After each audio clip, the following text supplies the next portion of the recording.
Hello everyone, welcome to my mini blog. তো মানে ইভিনিংয়ে video করছি। তো দেখো আমি ইভিনিংয়ে বাড়ি থেকে বেরোয় কী করি। তারপর দেখো একে বলছি কি ফোনে কথা বলছি, এখন যা ওইদিকে পরে তোর সাথে ভিডিও বানাবো। তারপরে আমার প্রচুর শোনাটা। তারপর দেখো ওয়েদারটা জাস্ট অসাম লাগছিল। গাইস কি বলবো, মানে বৃষ্টি ভাব যা লাগছিল না। গাইস আমার ভয়েসটা তো ভালো না, তার জন্য একটু অ্যাডজাস্ট করে নেবে প্লিজ।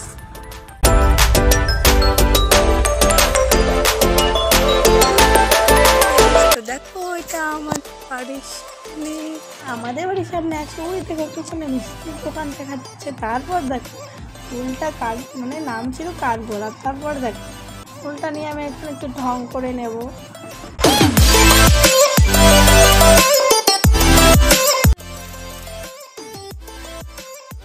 গাইস ঢং করতে আমার ফুলটাই পড়ে গেল। তারপর গাইস দেখো, তো আমি আমাদের পাশের বাড়িতে মানে এক বাড়িতে দেওয়ালের উপরে উঠেছিলাম বাদরের মতো। তো দেখো আমি কী করছি, তো নিচের থেকে সবাই বলছে একদম বাদর লাগছে। তারপরে দেখো ওদেরকে কি করছে ওরা, তারপরে ওকে বলছে হ্যাঁ এটাও ভিডিও কর। আমি হ্যাঁ করবোই। তো তারপর দেখো আর সবাই নিচে গল্প করছে আর আমি ওপর থেকে ওদেরকে দেখছিলাম। তারপর শুরু হয়ে গেল বৃষ্টি। তারপর চলে আসলাম আমি বাড়িতে। দেখো দেখতে থাকো আমি বাড়িতেও মানে বৃষ্টির মধ্যে কী করতে থাকি। বেশ ব্লগটা কেমন হয়েছে আমাকে একটু জানাবে, আর দেখা হচ্ছে নেক্সট ব্লগে। টাটা।